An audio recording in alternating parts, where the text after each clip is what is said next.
விண்ணகத்தேவரும் நன்னவும் மாட்டா விழுப்பொருளே உணத்தொழும்படியோங்கள் மன்னகத்தே வந்து வாழச் செய்தானே வன் திருப்பெருந்துரையாய் வழியடியோம் கண்ணகத்தே நின்று கலிதழுதேனே கடல் அமுதே கரும்பே விரும்படியார் எண்ணகத்தாய் உலகுக்கு உயிரானாய் எம்பெருமான் பள்ளி எழுந்தருளாயே.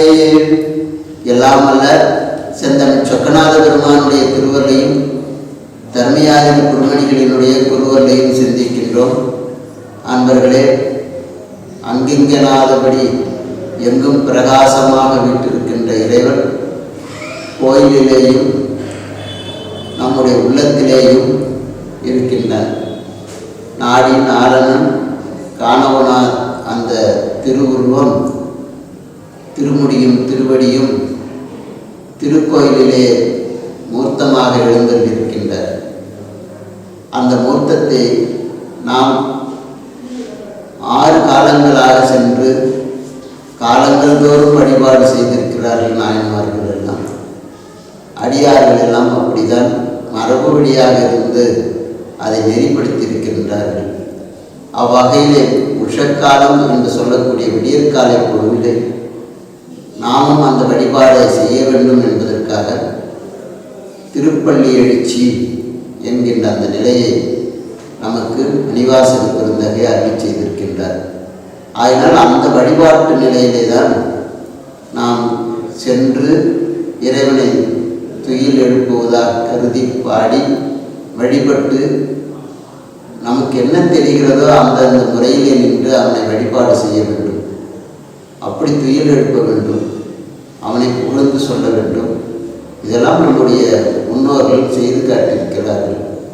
எந்த பொழுதிலே எழுந்திருக்க வேண்டும் என்பதையும் கூட விடியற்காலை பொழுதில் குவின பூங்கோயில் குவின கோழி இவைகளெல்லாம் வரிசையாக வருகின்ற போது அவைகள் எழுப்புகின்ற அந்த ஒளி சத்தத்தை கேட்டு நாம் எழுந்திருக்க வேண்டும் என்று காட்டுகிறார். நாம் எழுந்த பிறகு திருக்கோயில்களுக்கு செல்ல வேண்டும். திருக்கோயில்களில் இறைவனை எழுப்புவதற்குரிய சங்கங்கள் ஓதி அப்போது இறைவனுக்கு துதிபாடி வேதங்கள் ஓதி பள்ளி எழுப்ப வேண்டும் என்று சொல்கிறார்.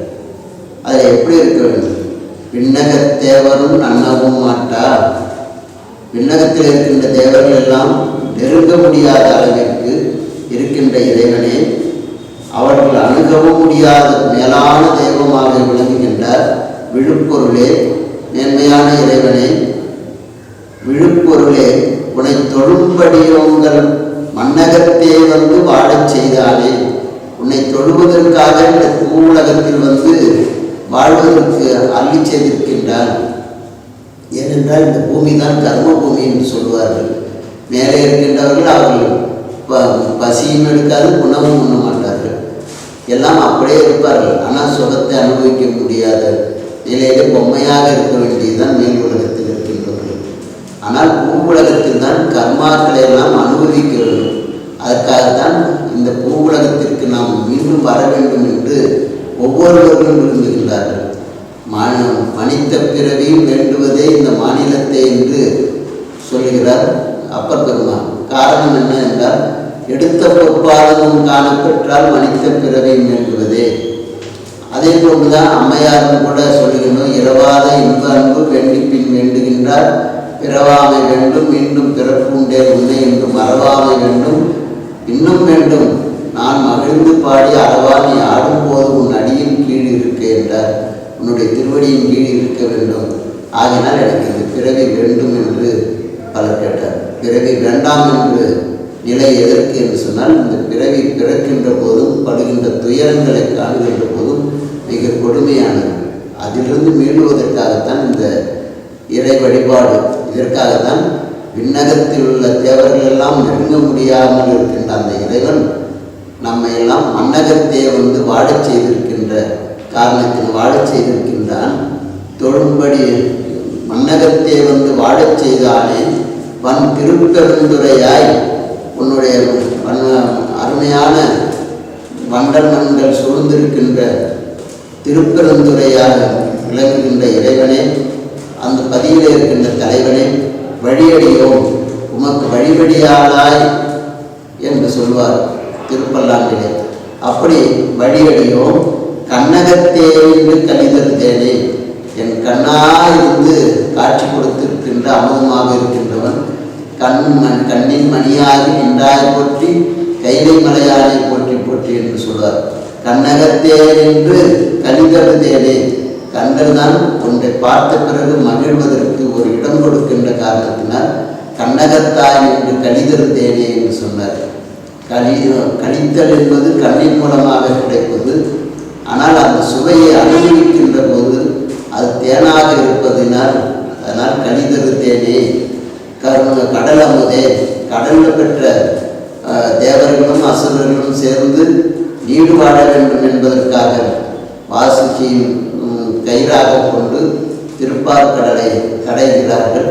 மேர்வை மத்தாக கொண்டு அப்போது ஏற்பட்ட அந்த அமிர்தம் இருக்கிறதே, அந்த அமிர்தத்தை எவ்வளவு சுவையானது, நீடு வாழ்வதற்குரிய மருந்தாக விளங்கக்கூடியது. அதை கடல் அமுதே, கரும்பே, கரும்பு மிக இனிக்கக்கூடியது. ஆகவே அந்த கரும்பே எங்களுக்கு விரும்பு அடியார் எண்ணகத்தாய், யாரெல்லாம் இறைவனை விரும்பி தொழுகின்றார்களோ அவர்களினுடைய எண்ணமாக மனதிலே என்னென்ன எண்ணங்கள் தோன்றுகிறதோ அந்த எண்ணத்தினுடைய உருவமாக உலகுக்கு உயிராய், இந்த உலகத்தில் உள்ள அனைத்து உயிர்களுக்கும் 84 லட்சம் ஜோடி பேதங்களில் பிறக்கின்ற அத்தனை உயிர் என் உயிருக்கு உயிரான பரம் சிவமே என்பார் எங்களுடைய ஆச்சாரியமூர்த்தி. ஆகவே உயிருக்கு உயிராக ஒருவருக்கு மட்டுமல்ல உலகுக்கு உயிரானாய் என் நகத்தார் எம்பெருமான் பள்ளி எழுந்தருளாயே. இப்படி எங்களுடைய உயிருக்கு உயிராக இருக்கின்ற இறைவனே, நீ இந்த பள்ளியிலிருந்து எழுந்தருளி வந்து எங்களை ஆட்கொள்ள வேண்டும். ஆகவே எம்பெருமானே, விண்ணகத்தேவர்களுக்கெல்லாம் அருமையாக விளங்கக்கூடியவன், மண்ணகத்தில் எங்களை வந்து வாழச் செய்து இருக்கின்றவன். ஆகவே எங்களுடைய கண்ணகத்தை என்று கழித்தருக்கின்றவனே, தேவையாக இருக்கின்றவனே, கடல் அமுதமாக இருக்கின்றவனே, கரும்பே, விரும்பும் அடியார் எண்ணகத்தே இருந்து அருளுகின்ற இறைவனே, உலகுக்கு உயிராக இருக்கின்றவனே, பள்ளி எழுந்தருளுக என்று விண்ணப்பிக்கின்றார். நாமும் அந்த வகையில் விண்ணப்பித்து இறைவனை துயிலெழுப்பி துதிப்பாடுவோமாக.